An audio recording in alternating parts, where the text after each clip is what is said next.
Bapak, Ibu, Saudaraku, seluruh rakyat Indonesia, sudah 485 titik yang kami kunjungi selama 75 hari perjalanan masa kampanye ini.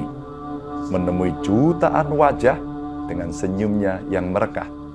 Menyalami jutaan tangan yang terulur penuh harapan. Menginap di rumah-rumah warga desa dengan keramahan yang akan terkenang selamanya.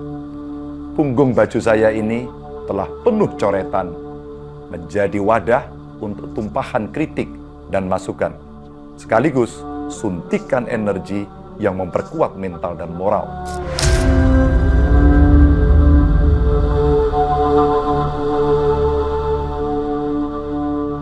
Dari perjalanan panjang ini, kami belajar, ini bukan hanya soal apa yang bisa Ganjar Mahfud berikan, bukan cuma jualan program tanpa tahu apa yang sebenarnya rakyat inginkan. Kampanye adalah proses dialog untuk menggali persoalan dengan mendengarkan setiap keluhan. Karena hanya dari pertemuan dengan rakyatlah kita tahu apa yang mereka mau. Dan ternyata rakyat kita tidak pernah minta aneh-aneh. Sederhana saja. Rakyat hanya ingin mudah bekerja. Murah harga pangannya, gampang menyekolahkan anaknya, dimudahkan tempat berobatnya.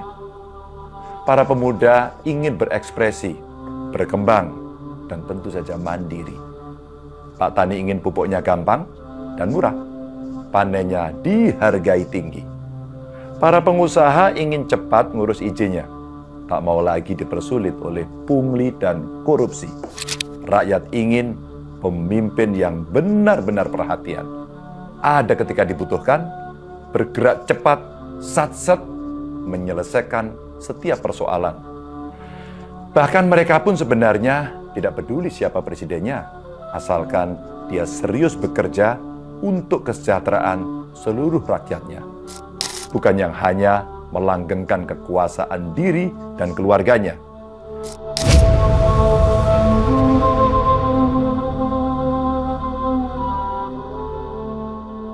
Dari turun ke lapangan, kita juga tahu ada begitu banyak tekanan yang mungkin akan membuat hari tenang ini menjadi tidak tenang. Ada begitu banyak intimidasi, serangkaian pelanggaran dan pembiaran. Kepala daerah dan kepala desa ditekan agar mendukung sesuai arahan. Aparatur gentayangan mendatangi rumah tokoh dan relawan. Apakah saudara takut kalau ditekan?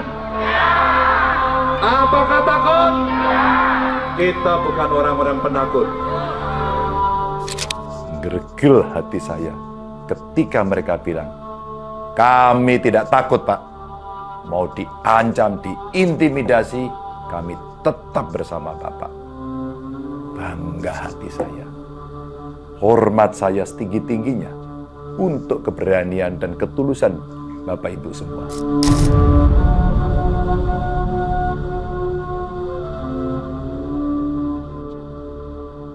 Terima kasih Bapak Ibu. Mari membangun bangsa ini kembali dengan kebersihan hati. Kembali pada cita-cita luhur yang dicatatkan para pendiri bangsa. Indonesia yang memberi keadilan dan rasa aman untuk semua. Indonesia yang membuka akses seluas-luasnya pada anak bangsa untuk terlibat dalam pembangunannya. Kita sepakat, bukan hanya anak orang kaya yang bisa sekolah, bukan hanya anak mandor yang bisa kerja, bukan hanya anak ketua partai atau anak presiden yang bisa mencalonkan diri. Semua harus bisa sekolah, semua bisa bekerja, semua bisa maju dan mengabdikan diri. Mimpi ini Bapak Ibu hanya bisa terwujud jika kita bersatu dan menyatukan tekad bersama. Kita tidak takut. Kita yakin akan ada perlawanan rakyat yang diam-diam berkunjing di rumah-rumah, di kampus-kampus, di setiap warung kopi dan setiap tongkrongan pojok-pojok desa. Kita tahu banyak yang jengah dengan kondisi penuh tekanan ini. Dan mereka sedang menyiapkan perlawanan rakyat pada 14 Februari. Kami yakin rakyat Indonesia tidak akan membiarkan negaranya, bangsanya dicabik-cabik oleh penguasa yang serakah. Saya yakin kita semua akan bergerak, tegak berdiri melawan para perusak demokrasi. Saya, Anda, kita semua akan tetap melawan dengan sebaik-baiknya, sehormat-hormatnya. Tuanku, ya rakyat. Jabatan hanya mandat.